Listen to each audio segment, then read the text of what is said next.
সাল ২০০৫। ক্রিকেট বিশ্বের বাতাস তখন অ্যাশেজ সিরিজের উত্তেজনায় ভারী। ইংল্যান্ডের মাটিতে নিজেদের শ্রেষ্ঠত্ব প্রমাণের লড়াইয়ে মত্ত অস্ট্রেলিয়া এবং ইংল্যান্ড দুই ক্রিকেট দল। এই টানটান উত্তেজনার আবহের মধ্যেই দুই দলের সদস্যরা এসে পৌঁছালেন এমন এক ঠিকানায় যা শুধুই একটি থাকার জায়গা নয়, বরং ইতিহাসের এক জীবন্ত দলিল। ইংল্যান্ডের উত্তরে অবস্থিত প্রায় ৭০০ বছরের পুরনো এই দুর্গটির নাম লামলে ক্যাসেল।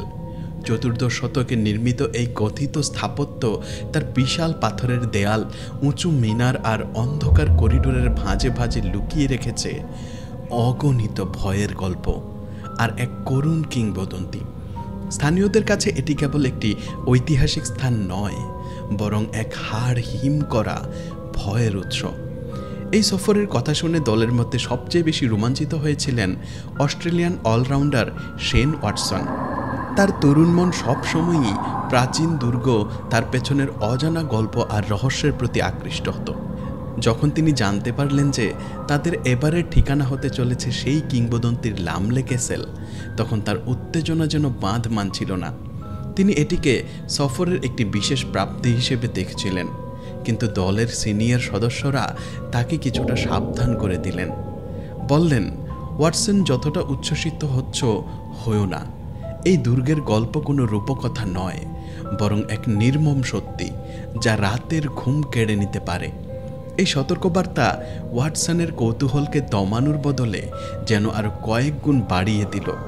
তিনি দৃঢ়তার সাথে বললেন, ভৌতিক গল্প তো কী হয়েছে, আমি ভয় পাই না, আমাকে সেই গল্প শুনতে হবে। এরপর তিনি শুনলেন সেই কিংবদন্তি লিলি অফ লামলে এর করুণ ও মর্মস্পর্শী কাহিনী। গল্পটি শোনার পর তার মনে ভয়ের বদলে এক গভীর বিষণ্ণতা আর তীব্র আগ্রহ জন্মালো। তিনি যেন সেই গল্পের জগতে হারিয়ে গেলেন এবং ধীরে আগ্রহে অপেক্ষা করতে লাগলেন কখন সেই রহস্যময় দুর্গে পা রাখবেন, যার বাতাসে মিশে আছে এক নারীর দীর্ঘশ্বাস। অবশেষে সেই মাহেন্দ্রক্ষণ এলো। যখন ওয়াটসন ক্যাসেলের বিশাল ফটক পেরিয়ে ভেতরে ঢুকলেন, তখন এর গথিক স্থাপত্য আর প্রাচীন তত্ত্বের গাম্ভীর্যে তিনি মুগ্ধ হয়ে গেলেন। দলের বাকিরা নিজেদের লাগেজ আর ঘর গোছানো নিয়ে ব্যস্ত থাকলেও ওয়াটসন এক অনুসন্ধিৎসু শিশুর মতো পুরো ক্যাসেল ঘুরে দেখতে লাগলেন। প্রতিটি করিডোর, প্রতিটি খিলান, দেয়ালে ঝোলানো প্রতিটি তৈলচিত্র, সব কিছু যেন তাকে ফিসফিস করে বলছিল ৭০০ বছরের পুরনো সেই গল্প। লিলি অফ লামলে এই গল্পটি জানার পর তার কাছে এই দুর্গের প্রতিটি কোণা আরও জীবন্ত ও অর্থবহ হয়ে উঠেছিল।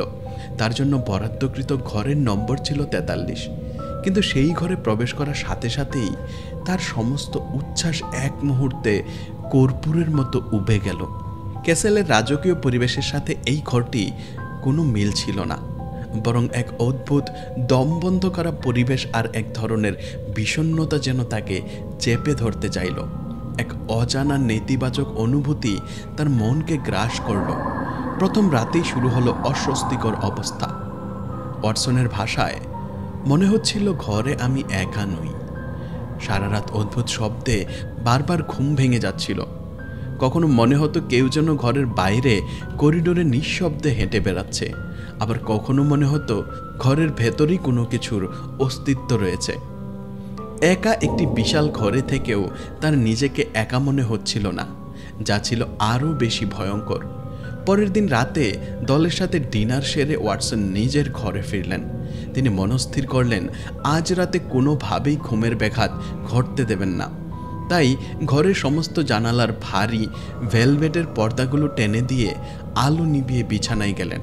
কিন্তু গম্ভীর রাতে, যখন চারদিক নিঃশব্দ, রাত ২টো বা ৩টের সময় হঠাৎ তার ঘুম ভেঙে গেল। তিনি দেখলেন যে জানালার পর্দা তিনি নিজের হাতে নিশ্চিদ্রভাবে বন্ধ করেছিলেন, তা এখন দুই দিকে সরে গিয়ে হাট করে খোলা।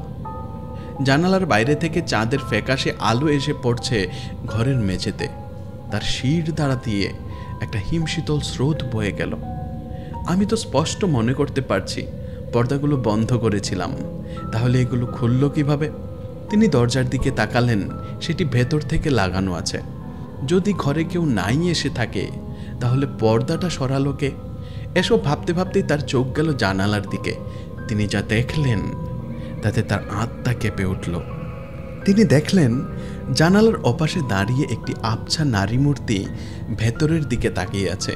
রাত দুপুরে ঘরের বাইরে থেকে কে এভাবে উঁকি মারতে পারে? ভয় আর কৌতূহলের এক অদ্ভুত মিশ্রণে তিনি দ্রুত বিছানা থেকে নেমে বাইরে গেলেন, কিন্তু সেখানে কেউ ছিল না। তবে নিচে গ্রাউন্ড ফ্লোরের দিকে তিনি তাকাতেই দেখলেন সাদা পোশাক পরা সেই একই নারী মূর্তি ছায়ার মতো ভেসে বেড়াচ্ছে। ওয়াটসনের মনে হলো, এই কি তবে সেই নারী যে একটু আগে আমার জানালায় উঁকি দিচ্ছিল? কিন্তু সে এত দ্রুত নিচে নামলো কিভাবে? ওয়াটসন এবার নিশ্চিত হলেন এই ক্যাসেলে স্বাভাবিক কিছুর বাইরেও অন্য কোনো এক অশরীরী শক্তির অস্তিত্ব আছে, যা মানবিক চিন্তা দিয়ে বোঝা সম্ভব নয়। তিনি ঠিক করলেন রাতটা কোনো মতনে কাটিয়ে সকালে দলের সবাইকে বিষয়টা জানাবেন। পরদিন সকালে ব্রেকফাস্ট টেবিলে ওয়াটসন ছুটে গেলেন তার সতীর্থদের কাছে। তার চোখ মুখ দেখেই বোঝা যাচ্ছিল যে তিনি সারা রাত ঘুমাননি। হাঁপাতে হাঁপাতে বললেন, জানো, কাল রাত আমার জানালার বাইরে এক মেয়ে উঁকি মারছিল। পরে আমি তাকে নিচেও ঘোরাঘুরি করতে দেখেছি, সাদা পোশাক পরা। কিন্তু তার কথা শুনে টেবিলে এক অদ্ভুত নীরবতা নেমে এলো। কেউ কেউ রসিকতা করে উড়িয়ে দিল, আবার রিকি পন্টিং, অ্যাডাম গিলক্রিস্টের মতো সিনিয়ররা এমনভাবে একে অপরের দিকে তাকাতে লাগলেন যেন তারা কিছু একটা জানেন কিন্তু বলতে চাইছেন না। ওয়াটসন তখন দলের সবচেয়ে জুনিয়র সদস্যদের একজন ছিলেন, তাই সিনিয়রদের এই রহস্যময় নীরবতা তার কাছে আরও বেশি অস্বস্তিকর মনে হলো। সেই রাতটা ছিল আরও ভয়াবহ। ওয়াটসন বিছানায় শুয়েছিলেন, কিন্তু ঘুম তার চোখ থেকে বহু দূরে।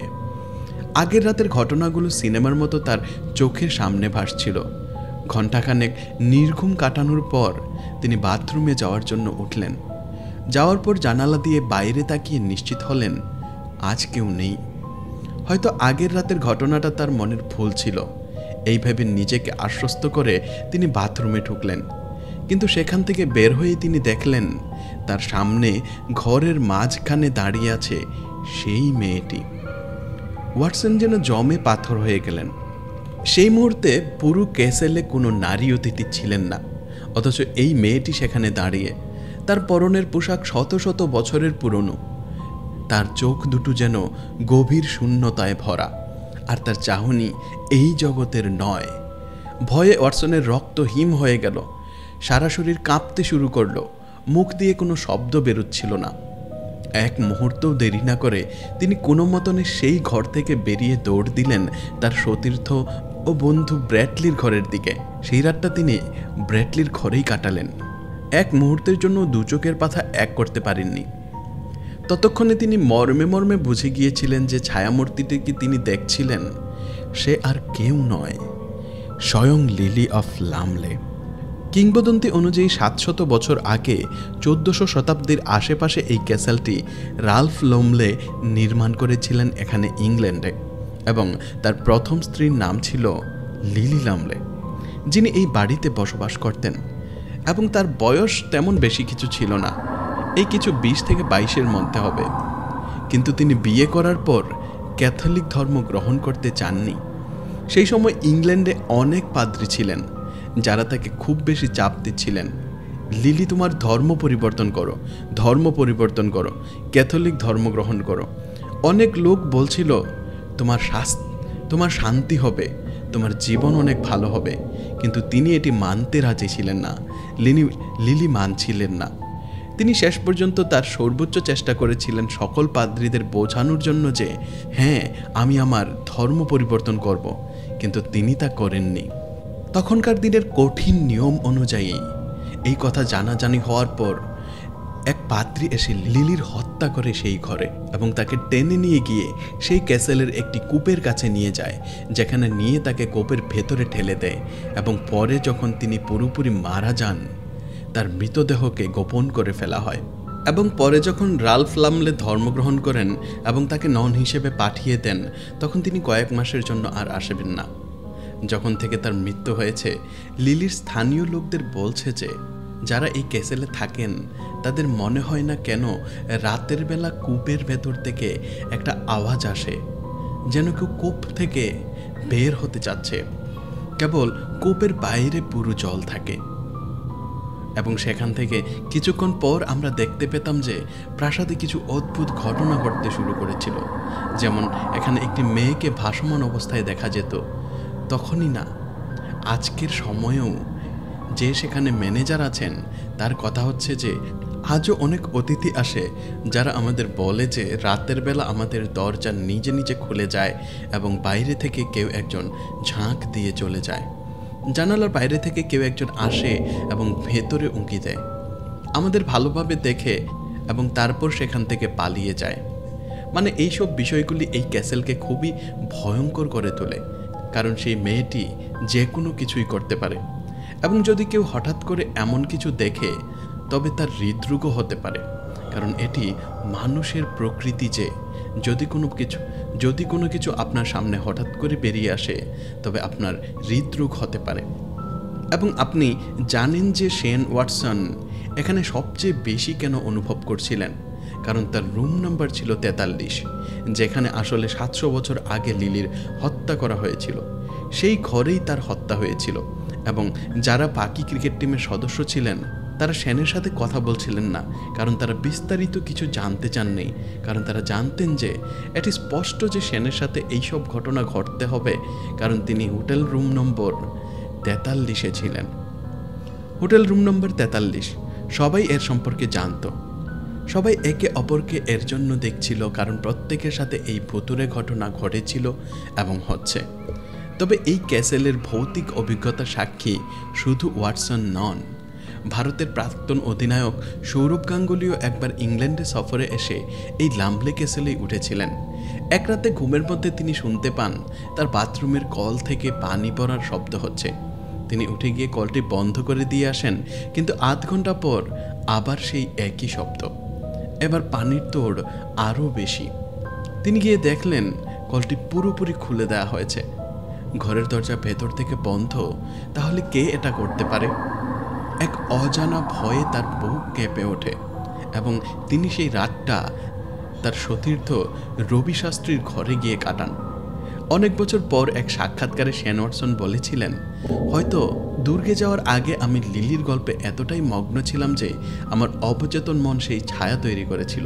কিন্তু সৌরভ গাঙ্গুলি তো লিলির গল্প শোনেননি, তবুও তার সাথে এই ধরনের ঘটনা ঘটেছিল। হয়তো ওয়াটসন জনসমক্ষে ভয়টাকে স্বীকার করতে চাননি, কিন্তু একটা কথা স্পষ্ট, লামলে ক্যাসেলের দেয়ালে দেয়ালে আজও লিলির অতৃপ্ত আত্মা সুবিচারের আশায় ঘুরে বেড়ায়। কারণ বিনা দোষে যার জীবন কেড়ে নেওয়া হয় তার আত্মা সহজে মুক্তি পায় না, 700 বছর পরেও না। তার সেই নীরব কান্না আজও ক্যাসেলের বাতাসে হাহাকার করে ফেরে।